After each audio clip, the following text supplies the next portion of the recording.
जबलपुर शहर में मीरा और उसकी बेटी रश्मि रहती थी। मीरा की बेटी रश्मि बहुत कामचोर थी और वो कुछ काम बिना कहे नहीं करती थी, बस सारा दिन सोती रहती थी और मीरा पूरा घर संभालती थी। और फिर एक दिन सुबह के समय मीरा रश्मि के कमरे में जाती है।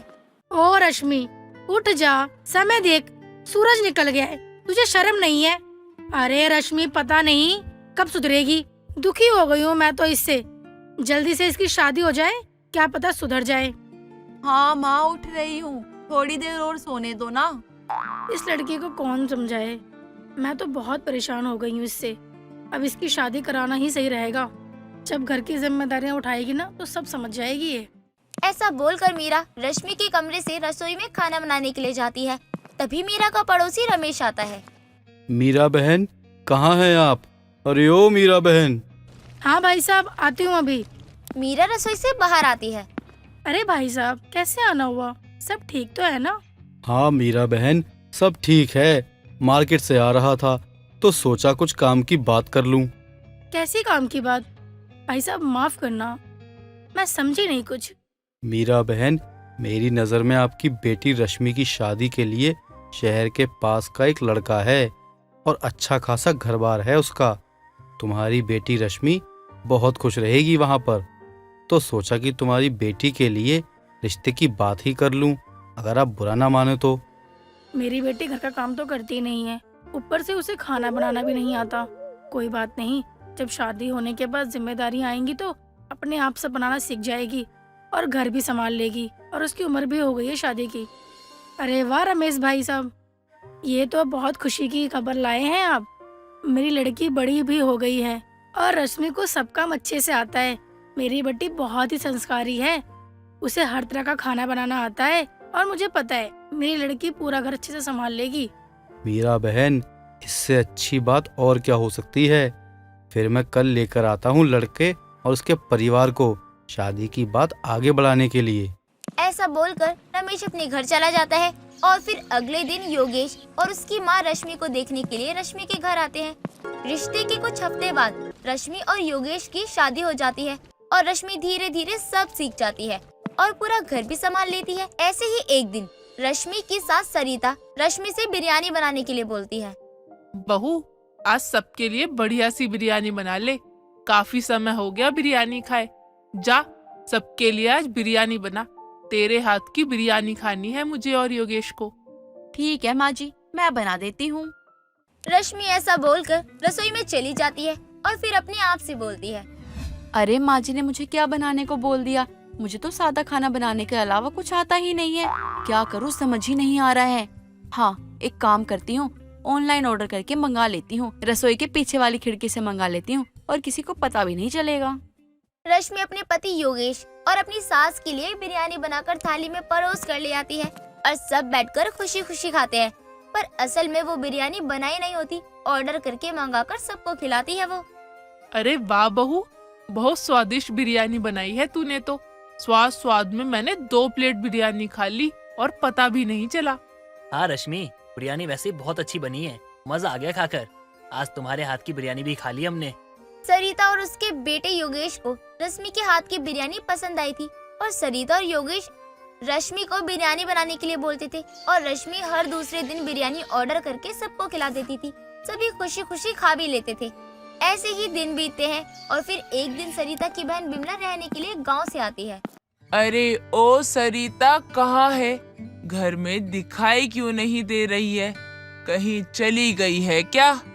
ये आवाज तो विमला दीदी की लग रही है, शायद मेरा वहम होगा, छोड़ो। अरे ऐसे कहाँ चली गई जो अभी तक बाहर नहीं आई? अरे फिर से आवाज आई विमला दीदी की, बाहर जाकर देखती हूँ। सरिता अपनी बड़ी बहन की 2 बार आवाज सुनने के बाद कमरे से बाहर आती है और विमला को देखकर सरिता बहुत खुश हो जाती है और आते ही उसे गले लगा लेती है। विमला दीदी, आपने तो दिल खुश कर दिया यहाँ आके।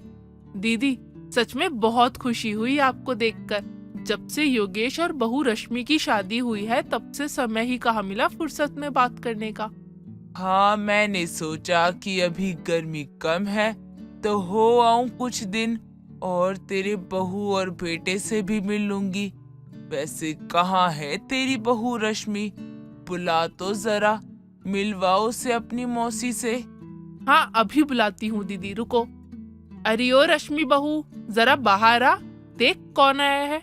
रश्मि अपनी सास सरिता की आवाज सुनकर कमरे से बाहर आती है और अपनी मौसी सास को देखकर बोलती है।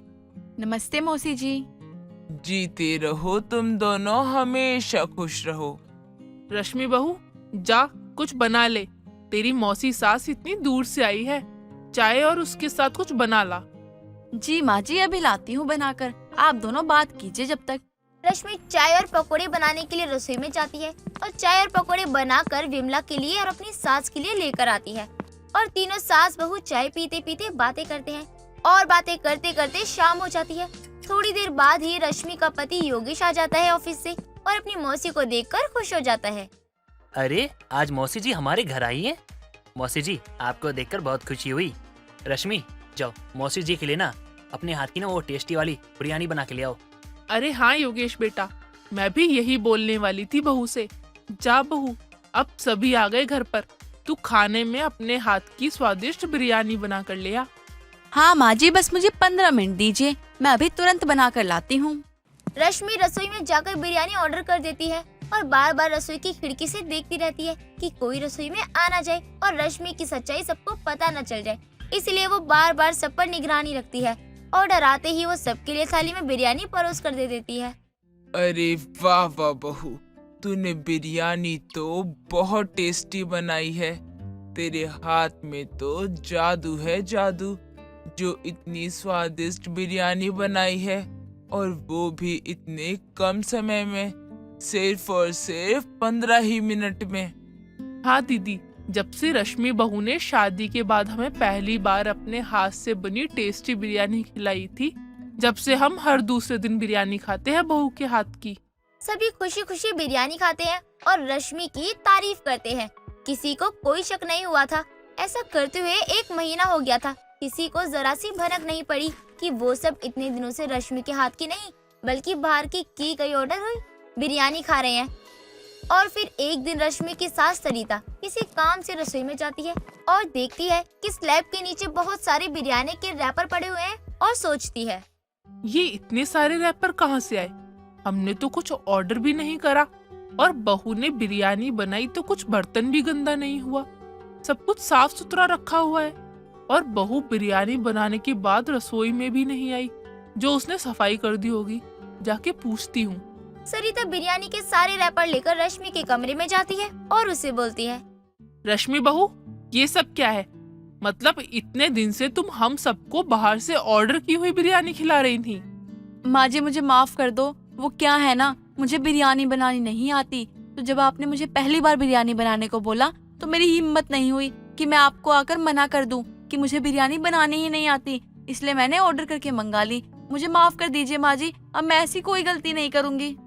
आखिर में रश्मि का सच सबके सामने आ जाता है और रश्मि अपने पति योगेश, अपनी सास सरिता से माफी मांग लेती है और उसकी सास रश्मि को बिरयानी बनाना सिखा देती है। फिर रश्मि अपने हाथ से बनाई हुई बिरयानी सभी को खुशी खुशी खिलाती है। आपको गिरफ्तार किया जाता है। एक औरत होकर ऐसा करते हुए शर्म नहीं आई आपको, और अपने आप को जिम्मेदार औरत कहती हो। ये सब क्या है भाभी, मुझे यकीन नहीं हो रहा। मानती हूँ हम गरीब हैं, लेकिन ऐसी हरकतें, छी। आप मेरा अभिमान थे, आप पर बहुत गर्व था मुझे, लेकिन आपने ये कर दिया। अरे बस कीजिए, अब गर्व और मान की बातें ना करे तो ही बेहतर होगा, वो भी इस महिला के लिए। मुझे तो यकीन ही नहीं हो रहा कि ऐसी ऐसी औरतें भी होती है। इंस्पेक्टर जी, यकीन तो मुझे भी नहीं हो रहा, लेकिन मेरी आदर्शवादी भाभी ने ऐसा कर दिया कि आज उन्हें पुलिस पकड़ने आई है। छी, ले जाइए ऐसी औरत को हमारे घर से। पुलिस अर्चना को ले जाती है। अर्चना के पीछे आरोही की शादी हो जाती है। ऐसे ही कुछ वक्त गुजर जाता है और अर्चना भी जेल से रिहा हो जाती है और वापस लौटकर उसी घर में आती है। तभी वहाँ विमला आती है और बोलती है, क्या बात है, वापस इसी गांव में लौट कर आ गई? जरा भी शर्म नहीं आई ना यहाँ लौटने में? अरे मैं तो सोच रही हूँ आखिर अपना चेहरा कैसे दिखा रही हो आप सबको। कैसे क्या दिखा रही हूँ? मतलब मैं अपने घर में हूँ और हाँ, मुझे क्यों शर्म आएगी? मैंने जो भी किया था उसकी सजा मुझे मिल चुकी है। और हाँ, मैं अपना चेहरा दिखाने आपके घर नहीं गई, आप आई हो मेरे घर। अरे रे रे बेशरम, जरा भी शर्म नहीं आती। कितनी बेगैरत औरत हो। छी छी छी। अच्छा हुआ तुम्हारी ननद ने तुमसे रिश्ता तोड़ दिया और उसी दिन शादी करके अपने ससुराल चले गई। आपका बहुत बहुत शुक्रिया बताने के लिए कि मेरी ननद की शादी हो चुकी है। मतलब पफ फेरे के लिए एक बार भी अपने मायके नहीं आई। मैं कल ही जाकर आरोही को लेकर आती हूँ। कोई फायदा नहीं है, दोबारा लौट कर नहीं आएगी। इस गांव में बेचारी अपना मुंह नहीं दिखा सकती। सब तुम्हारी वजह से हुआ है। निकल क्यों नहीं जाती हो तुम इस गांव से? अच्छा ठीक है, निकल जाऊंगी। ऐसा करो, मेरे लिए किसी दूसरे गांव में घर बना कर दो, तब जाकर यहाँ से चली जाऊंगी, वरना मुझे यहाँ से कोई नहीं निकाल सकता। अर्चना और विमला में बहुत झगड़े होते हैं, लेकिन अर्चना टस से मस नहीं होती अपने घर से। ऐसे ही अगली सुबह घर का सारा काम खत्म करके अर्चना अपनी ननद को लेने उसके ससुराल पहुंच जाती है। तभी आरोही उसे देखकर दरवाजे पर रोकते हुए कहती है, ये कहाँ घुसी चली आ रही हो? अरे कौन हो तुम? किसी के भी घर पर ऐसे मुंह उठाकर चले आते हैं क्या? शर्म आती है या नहीं? आरोही, तुमने मुझे पहचाना नहीं? अरे हाँ, कैसे पहचानोगी? पहले से ज्यादा पतली हो गई हूँ ना, इसलिए। अरे मैं तेरी भाभी हूँ। भाभी? कौन भाभी? मेरी कोई भाभी नहीं है। मैं अनाथ हूँ। मेरा इस दुनिया में कोई नहीं है। खबरदार, खुद को कभी अनाथ बोला ना तो मुझसे बुरा कोई नहीं होगा तेरे लिए। मैंने कितनी बार बोला है, ऐसे गलत शब्द नहीं बोलते हैं। तुम होती कौन हो मुझे अच्छाई का पाठ पढ़ाने वाली? मैंने किसी को इतना बोलने का हक नहीं दिया। तुम जैसी औरत को तो बिल्कुल भी नहीं, जिसको मैं जानती तक नहीं। क्या तुम मुझे सच में नहीं जानती है? क्या मैं तेरे लिए इतनी बुरी हो गई हूँ? ऐसा है तो यहाँ रहने का या इस दुनिया में रहने का मेरा कोई फायदा नहीं है।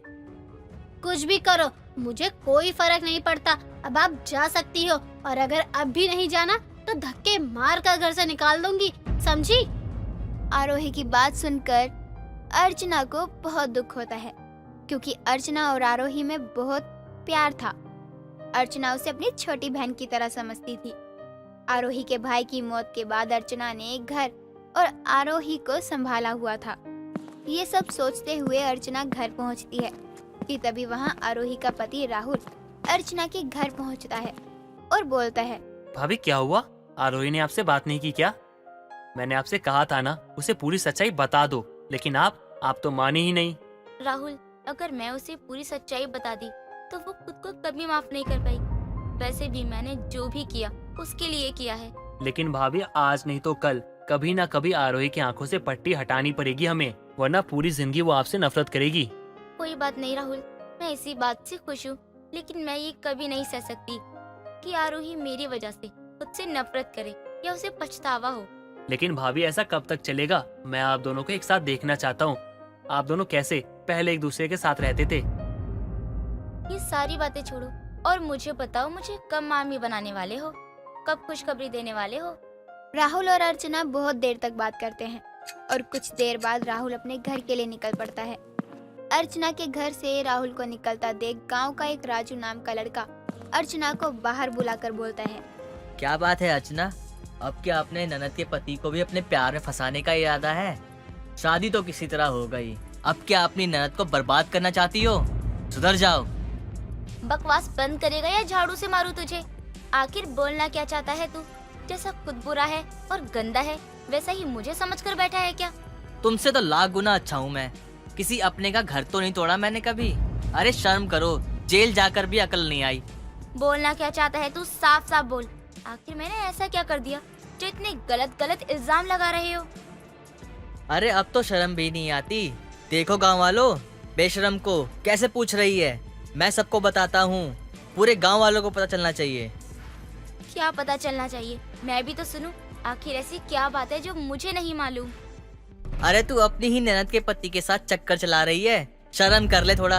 राजू के मुंह से राहुल के और अपने बारे में जैसे गलत बात सुनती है, तभी अर्चना पूरे गांव के सामने राजू को थप्पड़ मारती है। राजू को अपनी बेइज्जती महसूस होती है और अर्चना को धमकी देकर वो चला जाता है और कुछ दिनों बाद आरोही के ससुराल जाता है और बोलता है, आरोही, तुम मेरी गांव की लड़की हो और मैं तुम्हारा बुरा होते नहीं देख सकता, लेकिन बहन, अगर अभी तुमने ये सब नहीं रोका तो बर्बाद हो जाओगी। मैं क्यों बर्बाद होने लगी भला? वैसे भी मुझे भला कौन और क्यों ही बर्बाद करेगा? पागल हो गए हो क्या? अगर मैं जो तुम्हें बताने आया हूँ ना, अगर मैंने कह दिया तो पागल मैं नहीं तुम हो जाओगी। मतलब क्या है तुम्हारा?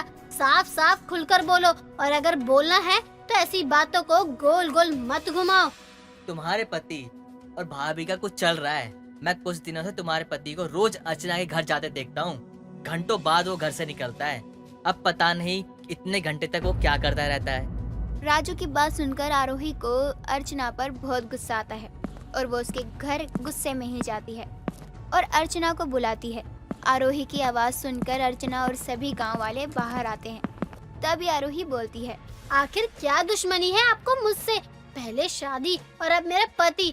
वाह क्या बात है! अब आपसे मैं नहीं मिल रही तो मेरे पति को अपने प्यार में फंसा रही हो। छी!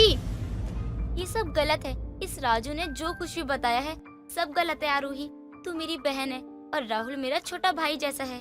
अरे वाह, किसको पागल बना रही हो? मैंने कुछ दिन पहले ही देखा तुम्हारे घर से राहुल को निकलते हुए। तभी गांव वालों की भीड़ से विमला निकलकर बाहर आती है और राजू को एक थप्पड़ मारते हुए बोलती है, अरे शर्म कर ले राजू, तूने बस निकलते देखा है, मुझे सब मालूम है इनके बीच की बात।